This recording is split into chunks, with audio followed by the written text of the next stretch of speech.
नमस्कार साथियों, स्वागत है आपका दृष्टि आईएएस के इन फोकस प्रोग्राम में। मेरा नाम है मनीष। हाल ही में भारत ने हाई सी ट्रीटी पर न केवल हस्ताक्षर करने की बात कही है, बल्कि उसका अनुसमर्थन यानी उसको रेटिफाई करने की भी बात कही है। हाई सी ट्रीटी उच्च सागर क्षेत्र में पारिस्थितिकी के संरक्षण के अंतर्गत विशेष रूप से महत्वपूर्ण है। अपने महत्व और प्रभाव के कारण इस ट्रीटी की तुलना जलवायु परिवर्तन पर पेरिस समझौते से भी की जाती है, जो हाई सी ट्रीटी के महत्व को परिलक्षित करती है। इसलिए आज इन फोकस के प्रोग्राम में हाई सी ट्रीटी पर हम विस्तार से चर्चा करेंगे। सबसे पहले देखते हैं कि इस पूरे टॉपिक के अंतर्गत हमारी चर्चा के सामान्य बिंदु क्या रहने वाले हैं। सबसे पहले उस खबर को विस्तार से जानेंगे जिसके कारण ये पूरा टॉपिक चर्चा में है। इसके बाद हाई सी ट्रीटी के बारे में सामान्य जानकारी हासिल करेंगे, क्यों ये समझौता एक ऐतिहासिक समझौते को परिलक्षित करता है, इसके कारणों को देखेंगे। फिर हम देखेंगे कि समुद्र से संबंधित जो एक सामान्य एक शासन तंत्र है, एक गवर्नेंस मैकेनिज्म है, उसको रिफ्लेक्ट करता है United Nation convention on the law of the Sea. तो यूएन क्लॉज के बारे में जानना, सामान्य तथ्य जानना भी हमारे लिए महत्वपूर्ण है और इसकी कुछ कमियों को दूर करता है हाई सी ट्रीटी, इसलिए भी इसके बारे में जानना महत्वपूर्ण है। फिर देखेंगे कि हाई सी ट्रीटी में किस तरह की सुरक्षा और पहुंच संबंधी उपाय किए गए हैं और इसको लागू होने के लिए कितने देशों के अनुसमर्थन या रेटिफिकेशन की आवश्यकता है।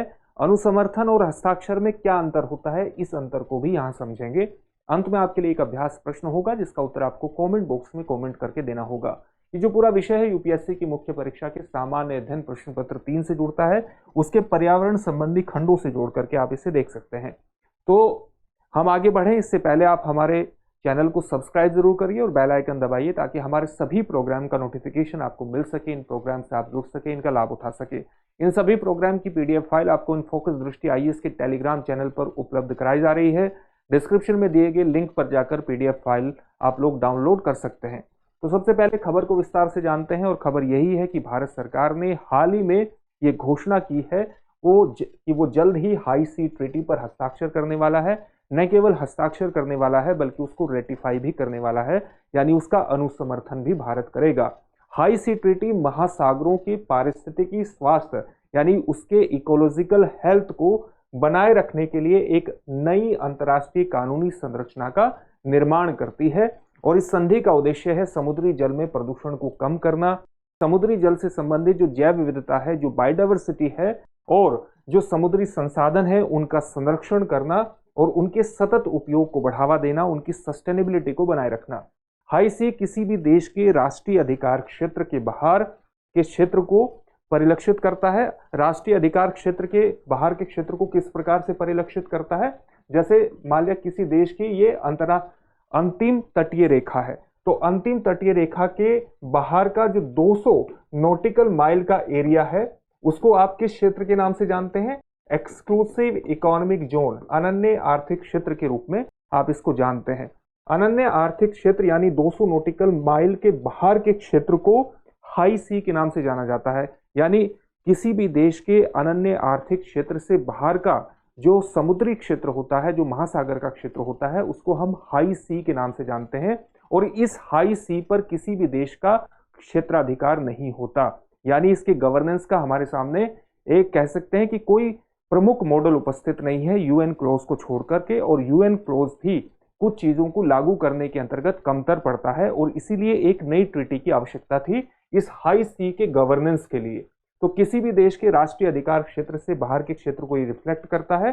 राष्ट्रीय अधिकार क्षेत्र से परे जैव विविधता पर समझौता भी इसको कहा जाता है। यानी जो हाई सी ट्रीटी है इसको हम beyond biodiversity, beyond national jurisdiction के नाम से भी जानते हैं और जो औपचारिक नाम होगा इस ट्रीटी का राष्ट्रीय अधिकार क्षेत्र से परे क्षेत्रों की समुद्री जैविक विविधता के संरक्षण और सतत उपयोग पर समझौता, ये इसका एक औपचारिक नाम होगा।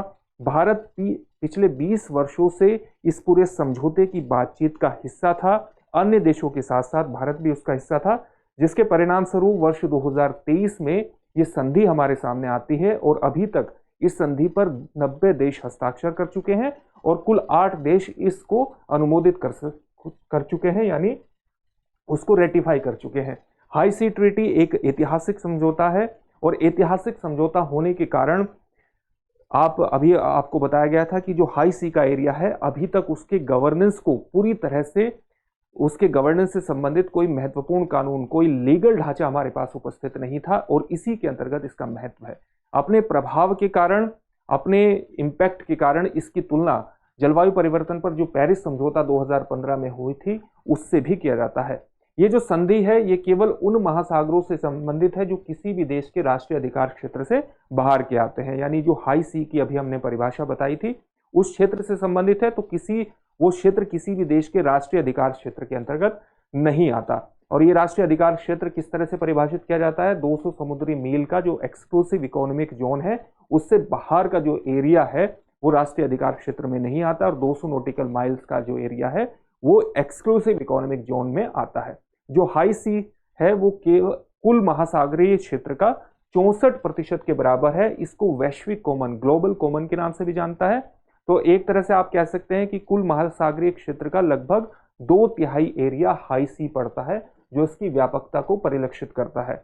इस क्षेत्र में सभी देशों को नेविगेशन का, ओवरफ्लाइट का, आर्थिक गतिविधियों का, वैज्ञानिक अनुसंधान का और अंडर सी केबल जैसी बुनियादी संरचनाओं के निर्माण का अधिकार सामान्य तौर से रहता है। इस तरह के ढांचे का निर्माण हाई सी एरिया में कर सकते हैं, और यही कारण है कि कई बार ऐसी स्थितियां उभर जाती हैं कि इस क्षेत्र के संसाधनों का अत्यधिक दोहन के कारण जैव विविधता को हानि होती है, प्रदूषण होता है, प्लास्टिक की डंपिंग होती है, महासागरों की अम्लीकरण की एक समस्या लगातार बढ़ती ही जा रही है, और कई अन्य समस्याओं से ये हाई सी का एरिया ग्रस्त हो जाता है। संयुक्त राष्ट्र के एक अनुमान के अनुसार वर्ष 2021 में लगभग 17 मिलियन टन प्लास्टिक महासागरों में फेंका गया। यह दिखाता है कि हाई सी के गवर्नेंस को, हाई सी के प्रदूषण को कम करने के लिए हमारे पास एक बेहतर ढांचा होना चाहिए, एक ऐसा ढांचा होना चाहिए जो लीगली बाइंडिंग हो, और इसीलिए इस हाई सी ट्रीटी जैसे ऐतिहासिक समझौते की आवश्यकता पड़ी है। इसका मतलब ये नहीं है कि भारत, पूरे दुनिया के पास जो हाई सी का एरिया है या महासागरीय जो क्षेत्र है उसके गवर्नेंस का कोई मॉडल ही नहीं है या कोई शासन तंत्र है ही नहीं। एक शासन तंत्र जिसको आप जानते हैं United Nation convention on the law of the sea, UN clause के नाम से इसको जानते हैं, ये 1982 का संयुक्त राष्ट्र समुद्री कानून कन्वेंशन है जो व्यापक अंतर्राष्ट्रीय कानून है, और हर जगह यानी प्रत्येक क्षेत्र पर, समुद्र और महासागरों पर एक किस तरह का एक लेजिटिमेट बिहेवियर होना चाहिए, किस तरह का वैध व्यवहार होना चाहिए, और समुद्र के उपयोग के लिए एक व्यापक रूपरेखा कैसी होनी चाहिए उसको तैयार करता है यूएन क्लॉज। महासागरों में गतिविधियों के संबंध में राष्ट्रों के अधिकारों और कर्तव्यों को भी यूएन क्लॉज परिभाषित करता है। साथ ही सॉवरेनिटी, संप्रभुता, पासेस राइट्स, मार्ग अधिकार और विशेष आर्थिक उपयोग के अधिकार जैसे मुद्दों को भी संबोधित करने का प्रयास करता है। प्रादेशिक जल यानी टेरिटोरियल वाटर और एक्सक्लूसिव इकोनॉमिक जोन का सीमांकन वस्तुतः यूएन क्लॉज का ही परिणाम है। इसके माध्यम से ही हमारे सामने टेरिटोरियल वाटर और एक्सक्लूसिव इकोनॉमिक जोन की संकल्पनाएं आई हैं, जहां पर हम किसी देश के जो नेशनल ज्यूरिसडिक्शन है उसको निर्धारित कर पाए हैं। समुद्री संसाधनों की न्यायसंगत पहुंच और उपयोग तथा जैव विविधता, बायोडायवर्सिटी और समुद्री पारिस्थितिकी के संरक्षण के लिए सामान्य सिद्धांत भी निर्धारित करने का प्रयास करता है United Nation convention on the law of the Sea. लेकिन ये निर्दिष्ट नहीं कर पाता कि इन उद्देश्यों को कैसे प्राप्त किया जाए। तो इन उद्देश्यों को कैसे प्राप्त किया जाए, इसके लिए हमेशा हाई सी में एक लीगली बाइंडिंग संधि की आवश्यकता हमेशा महसूस की गई, और इसी कमी को पूरा करता है हाई सी ट्रीटी, जिसे भारत अनुसमर्थन करने की बात कह रहा है। किस तरह की व्यवस्था करता है, किस तरह के अन्य देशों के लिए सुरक्षा और पहुंच की व्यवस्था इस ट्रीटी में करने की बात कही गई है, जिसको हम हाई सी ट्रीटी कह रहे हैं। हाई सी ट्रीटी के 3 मूलभूत उद्देश्य हैं। कौन कौन से 3 मूलभूत उद्देश्य हैं? समुद्री पारिस्थितिकी का संरक्षण करना, उसका कंजर्वेशन करना, उसको प्रोटेक्ट करना, उसको सुरक्षा प्रदान करना। साथ ही समुद्री आनुवंशिक जो जेनेटिक संसाधन है उनसे प्राप्त लाभों का उचित और न्यायसंगत बंटवारा करना, ताकि किसी एक देश का इस पर क्षेत्राधिकार स्थापित न हो पाए समुद्री आनुवंशिक संसाधनों पर। समुद्री पारिस्थितिकी तंत्र जो इकोलॉजिकल सिस्टम है पूरे समुद्र का, उसको संभावित रूप से प्रदूषण या नुकसान पहुंचाने वाली किसी भी गतिविधि के लिए अनिवार्य रूप से जो पर्यावरण प्रभाव आकलन है उसकी प्रथा को स्थापित करना भी इस ट्रीटी का महत्वपूर्ण उद्देश्य है, मूलभूत उद्देश्य है। यानी अगर कोई भी गतिविधि आप करना चाहते हैं इस हाई सी एरिया में, तो उसका पर्यावरण प्रभाव आकलन क्या होगा, ये आकलन आपको करना जरूरी है। यानी आपकी गतिविधि का समुद्री पारिस्थितिकी पर किस प्रकार से नुकसान हो सकता है, उसको किस तरह से डैमेज हो सकता है, इसके लिए उसका पर्यावरण प्रभाव आकलन करना निश्चित रूप से आवश्यक होगा और इसकी प्रथा को स्थापित करना इस ट्रीटी का एक महत्वपूर्ण उद्देश्य है। तो ये 3 महत्वपूर्ण उद्देश्य हैं। इसके अलावा एक और उद्देश्य है जो मूलभूत उद्देश्यों से भिन्न है, वो क्या है? विकासशील देशों को समुद्री प्रौद्योगिकी का हस्तांतरण करना और उनकी कैपेसिटी बिल्डिंग करना, उनका क्षमता निर्माण करना। और ये सब क्यों करना?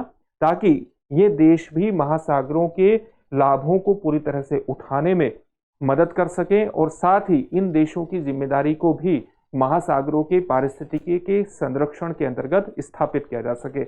इस उद्देश्य के लिए जरूरी है कि समुद्री पारिस्थितिकी, समुद्र से संबंधित जो प्रौद्योगिकी है उसका हस्तांतरण किया जाए और अन्य देशों की क्षमता का निर्माण भी किया जाए। ये सुरक्षा और पहुंच से संबंधित कुछ महत्वपूर्ण उपाय हैं।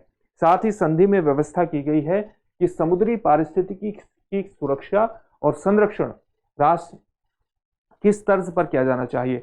समुद्री पारिस्थितिकी की सुरक्षा और संरक्षण के लिए मरीन प्रोटेक्टेड एरियाज को आपको डेवलप करना है। समुद्री पारिस्थितिक क्षेत्रों को आपको डेवलप करना है जिसको मरीन प्रोटेक्टेड एरिया है। ये उसी तर्ज पर होंगे जिस तरह से हम धरातल पर राष्ट्रीय उद्यान, नेशनल पार्क स्थापित करते हैं या वन्य जीव अभ्यारण्य करते हैं। और इन अभ्यारण्यों की स्थापना से हम क्या करते हैं? अलग अलग तरह की मानवीय गतिविधियों को इन क्षेत्रों में विनियमित करने का प्रयास करते हैं ताकि इन क्षेत्रों के संरक्षण को बढ़ावा दिया जा सके। इसी प्रकार से मरीन प्रोटेक्टेड एरिया के माध्यम से भी मानवीय गतिविधियों को विनियमित करके हम कई क्षेत्रों को प्रोटेक्ट कर सकते हैं, पारिस्थितिकी सुरक्षा को बढ़ावा दे सकते हैं, बायोडाइवर्सिटी को बचा सकते हैं। इसकी भी व्यवस्था ट्रीटी में की गई है। इसी तरह से समुद्री जीवों के संसाधनों से होने वाले लाभ, चाहे वे लाभ वैज्ञानिक अनुसंधानों के माध्यम से हो या व्यावसायिक दोहन के माध्यम से हो, सभी देशों के बीच इन लाभों का समान वितरण किया जाना चाहिए, समान रूप से इन लाभों को साझा किया जाना चाहिए। इसकी भी व्यवस्था इस ट्रीटी के माध्यम से करने का प्रयास किया गया है। तो आप कह सकते हैं कि हाई सी एरिया में ये उसी प्रकार की संधि है जिस प्रकार से वर्ष 2015 में पेरिस में जलवायु परिवर्तन से संबंधित एक समझौता हुआ था, एक ट्रीटी करने का प्रयास किया गया था, ट्रीटी हुई थी। अब हम देखते हैं कि अनुसमर्थन। अब इस ट्रीटी को लागू होने के लिए, लीगली बाइंडिंग होने के लिए, कानूनी रूप से बाध्य बनाने के लिए जरूरत है कि इस संधि को कम से कम 60 देशों का समर्थन प्राप्त हो। जब 60 देशों का समर्थन प्राप्त हो जाएगा तो 60वें देश के अनुसमर्थन यानी रेटिफिकेशन के बाद 120 दिनों के बाद ये संधि क्या होगी? 120 दिनों के बाद अंतर्राष्ट्रीय कानून बन जाएगी। यानी हर तरह की संधि को लागू होने के लिए जो अनुसमर्थन की आवश्यकता होती है कुछ देशों की, इसी तरह की व्यवस्था इस संधि हाई सी ट्रीटी के अंतर्गत भी अपनाई गई है और उसमें जो संख्या है अनुसमर्थन की वो 60 रखी गई है। 60 देशों के अनुसमर्थन के बाद 120 दिनों के बाद ये संधि अंतर्राष्ट्रीय रूप से लीगली बाइंडिंग हो जाएगी। तो अनुसमर्थन किस तरह की प्रक्रिया है? ऐसी प्रक्रिया है जो अंतर्राष्ट्रीय कानून के प्रावधानों से कानूनी रूप से आबद्ध होने के लिए कोई भी देश इसके माध्यम से सहमत हो जाता है।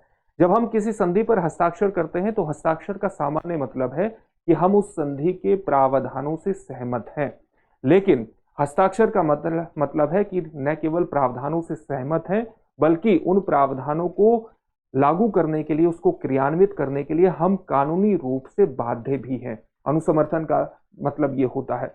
अनुसमर्थन किस प्रकार से किया जाता है? अलग अलग देश में अलग अलग प्रक्रियाएं हैं। जैसे जहां देशों में संसद जैसी व्यवस्थाएं होती हैं, संसद जैसी विधायी संस्थाएं होती हैं, वहां अनुसमर्थन आमतौर पर विधानमंडल की सहमति से प्राप्त किया जाता है। कुछ देश ऐसे भी है जहां पर अनुसमर्थन कार्यकारी अनुमोदन की ही आवश्यकता पड़ती है, यानी एग्जीक्यूटिव ही अनुसमर्थन देने के लिए सक्षम होता है। इसमें एक महत्वपूर्ण उदाहरण हमें यह भी ध्यान में रखना चाहिए हस्ताक्षर और अनुसमर्थन के अंतर को सही तरह से समझने के लिए कि जो क्योटो प्रोटोकॉल की व्यवस्था थी, क्योटो प्रोटोकॉल जो कि 1997 में हमारे सामने आता है, जो पेरिस के पूर्व एक महत्वपूर्ण संधि थी। क्योटो प्रोटोकॉल पर अमेरिका ने, यूएसए ने हस्ताक्षर किया था लेकिन उसका अनुसमर्थन नहीं किया था। और अनुसमर्थन इसलिए नहीं किया था क्योंकि अमेरिका के ऊपरी सदन सीनेट ने क्योटो प्रोटोकॉल को अनुसमर्थन देने से इनकार कर दिया था। इसलिए अमेरिका क्योटो प्रोटोकॉल का हस्ताक्षर करता तो था, लेकिन उसका रेटिफाई करने वाला देश नहीं था और इसलिए वो उसकी पार्टी नहीं बन पाया था। यानी उसका उस संगठन की जो पार्टी बनने के लिए, उसका पक्षकार होने के लिए उसका रेटिफिकेशन करना बेहद आवश्यक होता है, अनुसमर्थन करना आवश्यक होता है। इसलिए अमेरिका उसका पक्षकार, क्योटो प्रोटोकॉल का पक्षकार नहीं था, केवल हस्ताक्षर करता था। यह अंतर होता है। इससे संबंधित एक प्रश्न भी देखते हैं। प्रश्न क्या है? हाई सी ट्रीटी को कानूनी रूप से लागू होने के लिए कितने देशों के अनुसमर्थन की आवश्यकता है? इसके ऑप्शन है 50, 60, 70 या 80। इस प्रश्न का उत्तर आप हमें कमेंट बॉक्स में कमेंट करके जरूर दीजिए। फिर से एक नई सेशन में आपसे मुलाकात होगी। धन्यवाद।